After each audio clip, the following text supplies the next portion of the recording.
Nous savons comment les bases sont censées être capturées. Il faut de la main-d'œuvre, des campagnes coordonnées.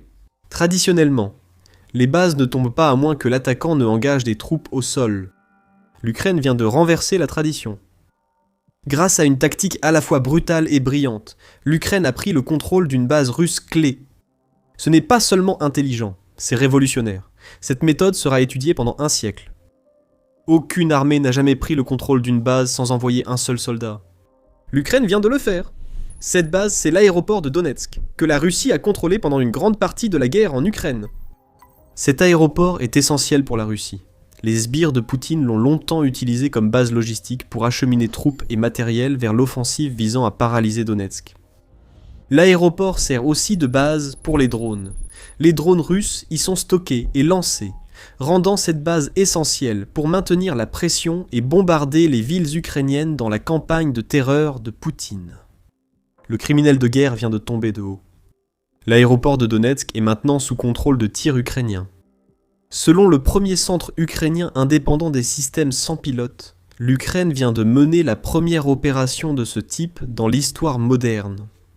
L'Ukraine n'a pas envoyé de soldats à l'assaut de l'aéroport de Donetsk. Cela aurait été insensé. Ses forces auraient dû reprendre des centaines ou milliers de kilomètres carrés juste pour préparer une grande bataille pour l'aéroport. La tradition a été mise de côté. Les opérateurs de drones ukrainiens sont restés en retrait, lançant des vagues de métal meurtrier sur l'aéroport. Autrefois fortifié, cet aéroport est maintenant contrôlé par l'Ukraine.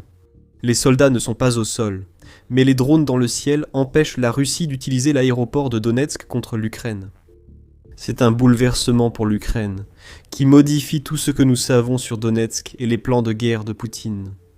Avant d'entrer dans les détails, parlons de ce que fait réellement l'Ukraine à l'aéroport de Donetsk. Le premier centre indépendant de systèmes sans pilote nous donne les détails dans une publication sur Telegram, où il explique comment l'Ukraine a réussi à établir un contrôle par le feu sur une base sans envoyer un seul soldat au combat. Nos opérateurs de drones d'attaque détruisent des lanceurs, des véhicules de transport et éliminent les équipages directement sur la piste. Nous traquons systématiquement les groupes mobiles de tir ennemis et les défenses aériennes, obligeant l'ennemi à annuler les vols, à indiquer le centre. En résumé, l'Ukraine frappe tout. La Russie n'a pas de réponse. L'objectif de l'Ukraine ici est de réduire la capacité opérationnelle de la Russie sur la base au point que l'aéroport de Donetsk devienne inutilisable. Il y a des parallèles avec la campagne de la mer Noire menée par l'Ukraine ici. Dans cette campagne, l'Ukraine ne disposait pas des navires de guerre nécessaires pour mener une bataille navale traditionnelle contre la Russie. L'Ukraine a opté pour une autre stratégie, détruisant à distance la flotte de la mer Noire avec missiles et drones, éliminant un tiers des navires russes et les forçant à s'éloigner de la Crimée occupée. L'Ukraine peut désormais viser les défenses aériennes et des cibles militaires clés dans toute la mer Noire et en Crimée. C'est ce que nous allons voir à Donetsk, et ça rend Poutine fou. Chaque système de lancement détruit par les drones ukrainiens à l'aéroport de Donetsk est un système que la Russie ne peut plus utiliser contre l'Ukraine. L'élimination de véhicules et de personnel à l'aéroport montre qu'aucun endroit dans la zone arrière immédiate n'est désormais sûr. Ces ressources devraient approvisionner le front, mais ne le peuvent pas. Ils ont été détruits. Les camions-citernes, les sites de stockage, le matériel du génie, tout cela est nécessaire pour l'avancée vers Donetsk, et tout part en fumée, alors que l'Ukraine détruit tout le dispositif de l'aérodrome que la Russie a créé. Il ne s'agit pas seulement de la maîtrise des feux, mais de rendre l'aéroport de Donetsk si dangereux pour la Russie qu'elle devra quitter l'une des bases clés établies dans les territoires occupés. La flotte de la mer Noire sait ce que cela fait, mais elle ne pourra donner qu'un seul conseil, fuir. Le premier centre indépendant des systèmes sans pilote a dissipé tout doute sur la validité des affirmations de l'Ukraine. Comment ? Le centre ne fait pas que prétendre avoir la maîtrise des feux, il l'a démontré par des images de frappes répétées à l'aéroport de Donetsk. La vidéo de 2 minutes montre la destruction d'une base russe essentielle. Les drones ukrainiens de moyenne portée filment sans cesse des frappes sur véhicules, équipements et soldats. L'aéroport de Donetsk n'a plus aucun lieu sûr. Apparemment, il n'y a aucune défense aérienne capable de faire quoi que ce soit contre les drones ukrainiens non plus. Maintenant, seule demeure la certitude que des catastrophes volantes peuvent surgir du ciel à tout moment pour frapper. La Russie ne peut pas utiliser l'aéroport de Donetsk, car les drones ukrainiens menacent constamment. Nous voyons ici ce que revendique le premier centre indépendant des systèmes sans pilote, une première mondiale étudiée pendant des années. Approche asymétrique pour neutraliser et rendre inutilisables les bases ennemies. Serhiy Odinko, qui porte le nom de code Falco et est un commandant impliqué dans la planification de cette opération unique, explique. La maîtrise des feux sur l'aéroport de Donetsk est un exemple d'opération asymétrique, dans laquelle des forces relativement réduites ont perturbé les plans stratégiques opérationnels de l'ennemi, proclame Rodienko. L'Ukraine détruit efficacement toute l'infrastructure installée par la Russie à l'aéroport de Donetsk. Cet équipement est essentiel au fonctionnement de la base. Sans lui, la Russie n'a que des pistes et hangars inutilisables sans risque de destruction. Poutine espérera un répit. Lui et ses généraux compteront sur les attaques passées contre l'aéroport de Donetsk, espérant que l'Ukraine agit de même actuellement. En mars, l'Ukraine a frappé l'aéroport, avec des missiles Storm Shadow, Scalp et ATACMS américains, endommageant un site de lancement de drones Shahed. Plus tôt, en novembre et décembre 2025, l'Ukraine avait attaqué des stocks de drones à l'aéroport de Donetsk. Donc, ce n'est pas comme si l'Ukraine n'avait jamais frappé cette base russe vitale auparavant. Mais cette fois-là, c'est différent. Les frappes précédentes, isolées, ont causé des dégâts. Mais la Russie savait qu'après, elle pouvait réutiliser l'aéroport de Donetsk contre l'Ukraine. Ce n'est plus le cas maintenant. La stratégie de l'Ukraine a évolué. La stratégie initiale consistant à attaquer puis reculer face à la Russie est devenue une série de frappes puissantes et répétées contre l'aéroport sans défense de Donetsk. Ces attaques, désormais systématiques et calculées, voient l'Ukraine viser l'aéroport à plusieurs reprises. Un champ de bataille clé du Donbass n'est plus sous contrôle russe. Un aéroport qui est devenu l'un des premiers symboles des combats en Ukraine depuis que la Russie a lancé sa campagne d'agression en 2014 n'est plus sûr. La Russie a contrôlé l'aéroport de Donetsk plus de 10 ans, mais ce n'est plus le cas. Récemment, les occupants s'y sentaient en sécurité et préparaient des attaques terroristes contre nos villes. Nous avons fait de l'aéroport de Donetsk un piège pour l'ennemi, annonce le premier centre autonome de systèmes sans pilote. Ce lieu n'est pas qu'un piège. Cela devient un véritable enfer, car l'Ukraine n'a pas l'intention de s'arrêter. Le contrôle par le feu a été établi. Maintenant, l'Ukraine est à la chasse.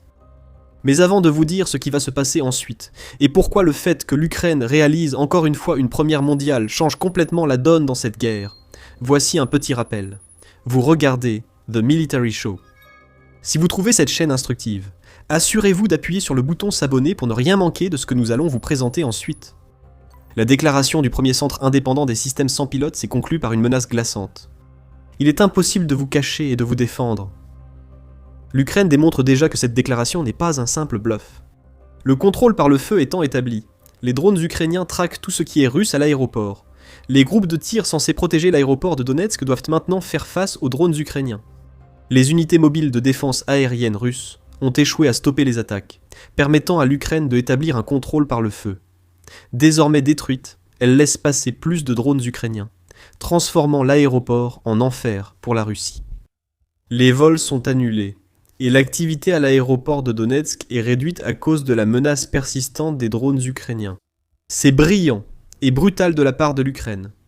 Après avoir établi un contrôle par le feu grâce aux drones, elle les utilise maintenant pour le maintenir. Pour Poutine, c'est terrible pour ses plans à Donetsk. L'Ukraine peut désormais dégrader l'infrastructure de l'aéroport de Donetsk, tandis que la Russie reste impuissante face à la destruction de ses actifs clés. C'est un cauchemar pour Poutine sur le front de Donetsk. Comme l'a rapporté Medusa le 6 juin, Poutine essaie toujours d'affirmer que les troupes russes avancent sur tous les fronts. Poutine ment. L'offensive vers Kramatorsk, l'une des villes de la ceinture fortifiée de Donetsk, est presque à l'arrêt. Medusa rapporte que des analystes estiment que l'Ukraine tiendra probablement la ville jusqu'à fin 2026. Ce n'est pas une bonne nouvelle pour Poutine, qui visait l'effondrement total du Donbass d'ici septembre 2025. Donetsk doit tomber pour que cet effondrement ait lieu. Actuellement, la Russie ne semble pas pouvoir prendre une seule des 4 villes forteresses nécessaires d'ici la fin de l'année. Pensez à ce que cela implique pour la Russie que l'Ukraine obtienne le contrôle des feux sur l'aéroport de Donetsk. L'Ukraine ne s'arrêtera pas. Détruire systématiquement tout ce que la Russie a construit sur la base est la prochaine étape. L'Ukraine va poursuivre la traque, sans relâche, et rien ne l'arrêtera. Les drones voleront, et les infrastructures brûleront jusqu'à la destruction totale de l'aéroport. Quoi qu'il arrive, l'Ukraine gagnera. Soit les drones détruisent tout, soit la Russie part. Aucun scénario n'est favorable à Poutine ici. Sur le front, les forces de Poutine vont souffrir. Ces forces meurent déjà en nombre record pour gagner de minuscules territoires. Mai a été un mois particulièrement mauvais. Selon The Guardian, la Russie n'a conquis que 14 km² de l'Ukraine en mai, malgré une augmentation de 37,5% du nombre d'offensives menées. En échange de ces gains dérisoires, la Russie a sacrifié plus de 30 000 de ses soldats, a déclaré le président ukrainien, Volodymyr Zelensky, dans une lettre ouverte adressée à Poutine, publiée en juin. Parmi ces pertes, 63% sont des morts, tandis que seulement 37% sont des blessés. Voilà la situation actuelle. L'Ukraine prenant le contrôle de l'aéroport de Donetsk par le feu, la situation devient cauchemardesque pour les soldats russes en première ligne. Ils perdent l'appui de drones et les sites de lancement à l'aéroport de Donetsk sont détruits. Les réserves et les approvisionnements ne peuvent plus passer par l'aéroport, laissant les marionnettes de Poutine comme de la simple chair à canon pour la machine de guerre. Même si la Russie trouve d'autres itinéraires, les retards dus à la stratégie ukrainienne rendent ces alternatives inutiles pour les troupes chargées d'attaquer les positions ukrainiennes à Donetsk. Les chiffres ne vont faire qu'augmenter à partir de maintenant, et aucun d'entre eux ne sera agréable à lire pour Poutine. Une progression déjà extrêmement lente va s'arrêter complètement. Cela nous amène à l'importance de tout cela dans la guerre en Ukraine. Focalisons-nous sur les drones. L'Ukraine n'a pas réalisé une première mondiale à l'aéroport de Donetsk sans motif. Le but était de détruire un nœud logistique clé, qui s'est révélé de plus en plus vital pour la stratégie de la Russie, consistant à lancer des drones contre les défenses et les villes ukrainiennes. Cependant, l'aéroport a récemment pris de l'importance comme centre de drones pour la Russie. En mars, Militarny a signalé que la Russie avait entamé des travaux à l'aéroport de Donetsk. De nouveaux hangars étaient en construction, sans doute pour stocker des drones russes. Des images satellites ont montré 11 nouveaux bâtiments en construction au même endroit. Près de la voie de circulation C1 de l'aéroport, une autre structure était en construction, probablement destinée à servir de rampe de lancement ou de garage pour les drones russes. Ces travaux ont débuté après les frappes de missiles ukrainiens mentionnées plus tôt, qui ont détruit plusieurs installations de stockage de drones russes à l'aéroport. Cela montre que la Russie était encore très active à l'aéroport quelques mois avant que l'Ukraine n'établisse sa maîtrise des feux. Au 2 juin, la Russie avait créé plus de 130 abris et garages spécifiquement pour les drones. D'autres installations étaient encore en construction quand l'Ukraine a lancé ses drones. Ne sous-estimez pas l'importance des frappes de drones pour la stratégie de Poutine en Ukraine, alors que ses soldats n'avancent pas sur le terrain. Poutine utilise de plus en plus les drones Shahed pour frapper l'Ukraine à l'arrière et sur tout le front. Mais en a été l'exemple parfait. France 24 rapporte que la Russie a lancé 8150 drones contre l'Ukraine en mai. C'était un record mensuel qui faisait suite à plusieurs autres mois déjà records. L'Ukraine a efficacement contré l'assaut de drones russes, interceptant 91% d'entre eux, selon la même source. Cependant, ce que nous voyons maintenant à l'aéroport de Donetsk, c'est que l'Ukraine adopte une approche différente. Elle continuera à détruire les drones en vol, mais si l'Ukraine peut éliminer la source, les drones russes deviennent moins problématiques. L'aéroport de Donetsk était une base clé de frappe de drones russes.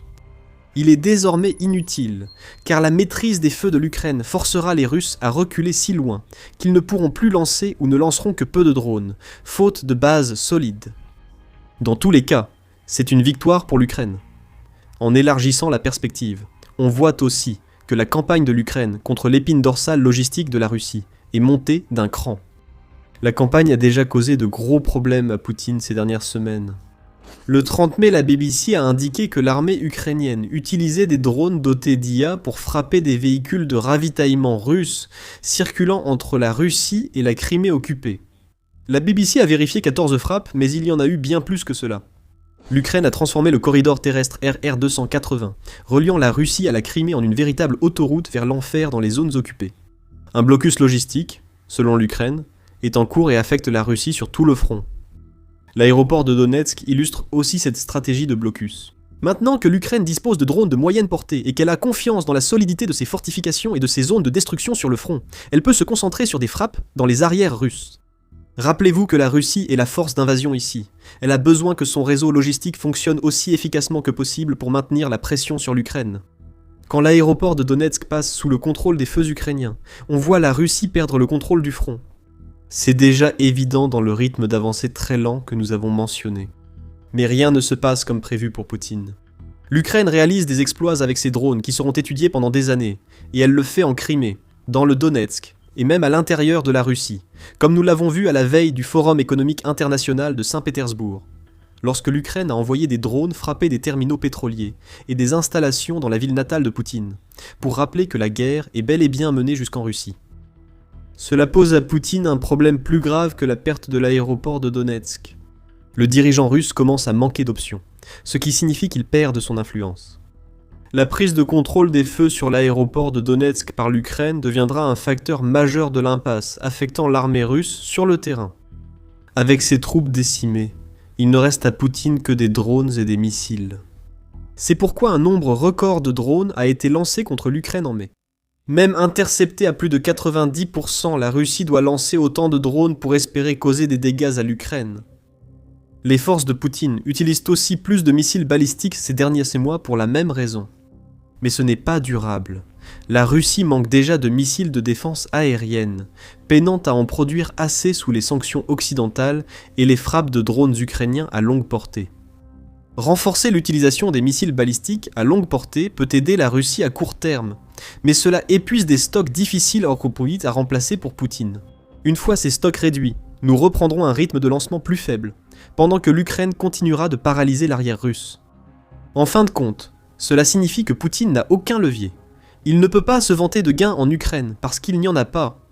La prise de seulement 14 km² en un mois montre l'effondrement de l'offensive russe.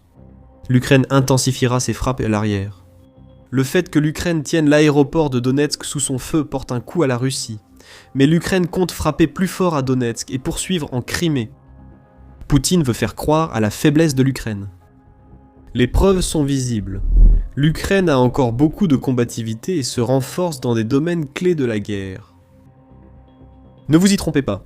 Poutine affirmera toujours que la Russie gagne la guerre, sans réaliser que la situation est tout aussi mauvaise pour la Russie qu'à Donetsk.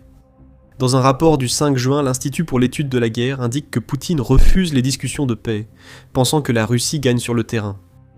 Ces affirmations sont fausses, ce qui laisse penser que Poutine reçoit de mauvaises informations de ses commandants militaires sur l'état de ses forces à Donetsk. Poutine ignore peut-être que l'Ukraine contrôle par le feu l'aéroport de Donetsk. Entouré de flatteurs toute sa carrière, ils sont aujourd'hui trop terrifiés pour lui ouvrir les yeux. L'Ukraine continue de renforcer ses capacités aériennes. Les navires de guerre, les infrastructures ferroviaires, les défenses aériennes et désormais des aéroports entiers sont visés par l'Ukraine grâce à une nouvelle génération de drones d'attaque à moyenne portée. Poutine l'ignore peut-être. Il peut encore ordonner des assauts, comme si son invasion ne s'effondrait pas. Mais tôt ou tard, tout cela entra la Russie. Nous voyons déjà en temps réel l'échec de l'offensive de printemps et d'été de Poutine. Mais maintenant que l'Ukraine a le plan pour établir une maîtrise des feux sur une base en utilisant uniquement des drones, la situation ne va faire qu'empirer pour la Russie. L'aéroport de Donetsk n'est qu'un début. Après, tout l'arrière russe sera ciblé. Et la prochaine fois que l'Ukraine décidera de frapper à Donetsk, elle pourrait bien utiliser une arme jamais vue auparavant, qui a été essentielle dans la stratégie à moyenne portée du pays en Crimée. Le drone Morrigan, inspiré du dieu celtique de la guerre, paralyse la logistique russe en Crimée et rapproche toujours plus l'Ukraine de la libération de la péninsule. Plus d'informations dans notre vidéo. Si cette vidéo vous a plu, abonnez-vous à The Military Show pour suivre comment l'Ukraine inverse le rapport de force face à la Russie en 2026. Merci de votre attention.